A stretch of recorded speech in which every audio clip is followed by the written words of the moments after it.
नमस्कार दोस्तों, राधे राधे। एक और नए ब्लॉग में आप सभी का स्वागत है।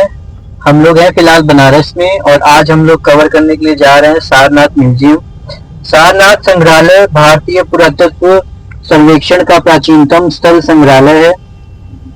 सारनाथ संग्रहालय की स्थापना सन 1904 ईस्वी में हुई थी। पुरावस्तुओं को रखने, प्रदर्शित करने और उनका अध्ययन करने के लिए यह भवन 1910 में बनकर तैयार हुआ। ये एंट्रेंस वाला एरिया है, आप देख सकते हैं। भारत के राष्ट्रीय प्रतीक अशोक स्तंभ का मुकुट भी इस संग्रहालय में संरक्षित है। ये म्यूजियम के बाहर वाला कॉम्प्लेक्स एरिया है।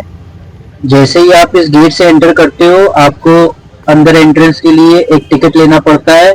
उसे आप फिजिकल मोड में भी ले सकते हो और ऑनलाइन टिकट 10 रुपए का पड़ता है, आप वैसे भी ले सकते हो स्कैन करके। काउंटर पे स्कैनर लगा रहता है। ये एंट्रेंस है सारनाथ म्यूजियम के लिए। सारनाथ म्यूजियम देश का सबसे पुराना और महत्वपूर्ण म्यूजियम है। इस संग्रहालय में तकरीबन 6800 मूर्तियां हैं। इसका निर्माण 1910 में हुआ था।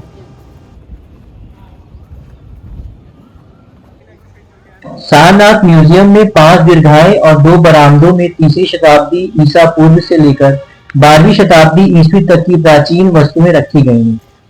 इसके अलावा महात्मा बुद्ध की कई अलग अलग मुद्राओं की प्राचीन मूर्तियां भी यहाँ देखी जा सकती हैं।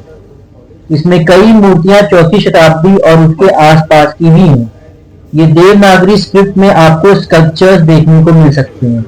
इसके अलावा इस म्यूजियम में कई हिंदू देवी देवताओं की प्राचीन मूर्तियां भी यहाँ लगाई गई हैं। सर जॉन मार्शल की पहल पर 1904 में सारनाथ में संग्रहालय बनाने का निर्णय लिया गया था। ये धर्म चक्र या धर्म का पहिया बौद्ध धर्म का एक महत्वपूर्ण प्रतीक है जो ज्ञान, प्रगति और जीवन चक्र का प्रतिनिधित्व करता है। यह प्रतीक बौद्ध धर्म में बुद्ध की शिक्षाओं का सार दर्शाता है और इसे अक्सर एक पहिए के रूप में दर्शाया जाता है। इस भवन में आपको 4वीं शताब्दी की बौद्ध धर्म से रिलेटेड कई कलाकृतियां देखने को मिल जाती हैं, जैसे कि बोधिसत्व, नीलकंठ लोकेश्वर, बुद्ध का जीवन चक्र, अपराजिता, मारीची, बौद्ध के अष्टम स्थान को उत्कीर्ण करता पट प्रदर्शित है, बुद्ध धर्मचक्र प्रवर्तन मुद्रा, शिव, विष्णु, गणेश आदि वैभवशाली गौरव को यहाँ आए पर्यटक महसूस कर सकते हैं।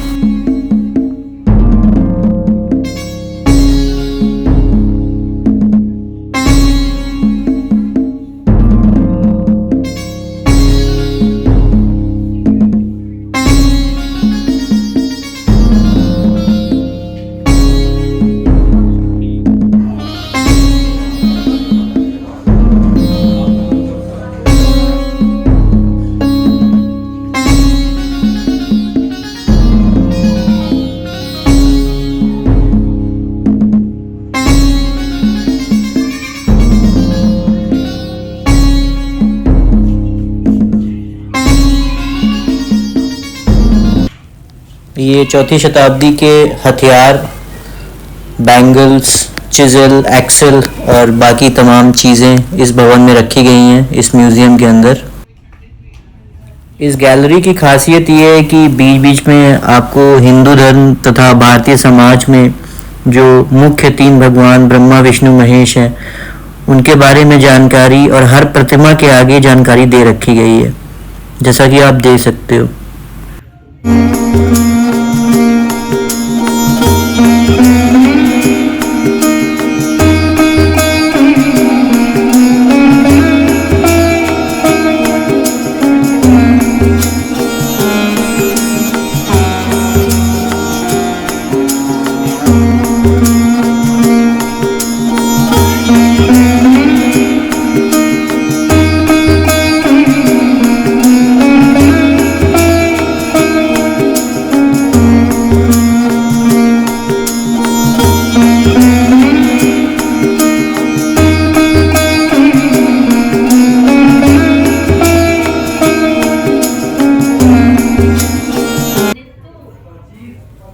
बुद्ध की मूर्तियां बनाने के लिए कई प्रकार की सामग्री का उपयोग किया जाता है, जिनमें पत्थर, धातु, लकड़ी और मिट्टी शामिल है। ये आप पॉट्स वगैरह पुराने ज़माने के बर्तन ये देख सकते हो। बुद्ध की मूर्तियों के लिए सबसे सामान्य सामग्रियों में से कुछ इस प्रकार संगमरमर, बलुआ पत्थर और अन्य प्रकार के पत्थर बुद्ध की मूर्तियों को बनाने के लिए उपयोग किए जाते हैं।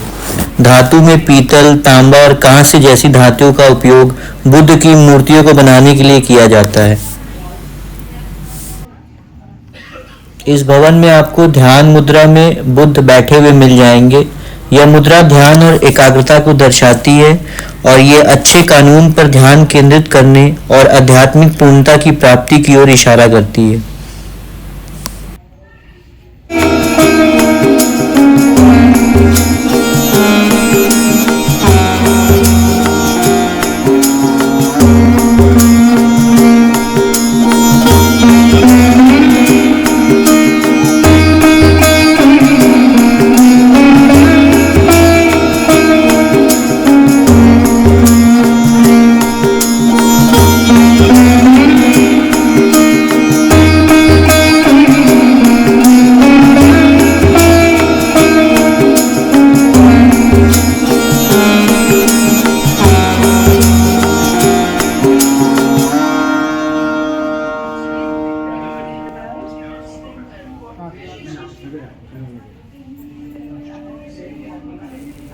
सारनाथ म्यूजियम में आपको गोल्ड गैलरी वाला केंद्रीय हॉल मुख्य चैपल के रूप में बना हुआ मिल जाएगा। गैलरी बेसिकली मठवासी कक्षों के रूप में है और बरामदा मठ में कक्षों के सामने है। ये स्कल्पचर्स आपको देवनागरी और बाकी लिपि में लिखी हुई मिल जाएंगी। ये बेसिकली 12वीं शताब्दी का सैंडस्टोन पत्थर है, उससे बना हुआ है। अगर आप इस भवन को ध्यान से देखेंगे तो आपको 4 आर्य सत्य, 4 नोबल ट्रूथ्स का पता चलेगा। दुख, दुख का कारण, दुख का निवारण, दुख के निवारण का मार्ग। बुद्ध के जीवन के 8 सबसे महत्वपूर्ण जगहों में से एक सारनाथ भी था। अष्टांगिक मार्ग, right understanding, right thought, right speech, right action, right livelihood, right effort and right mindfulness, ये सारी चीज़ें बौद्ध धर्म में सिखाई जाती हैं। बुद्ध ने ज्ञान, दया, उदारता, धैर्य और करुणा जैसे गुणों को महत्व दिया था। ये बलुआ पत्थर से बनी कुछ बौद्ध मूर्तियाँ और कलाकृतियाँ इस म्यूजियम में आप पा सकते हो।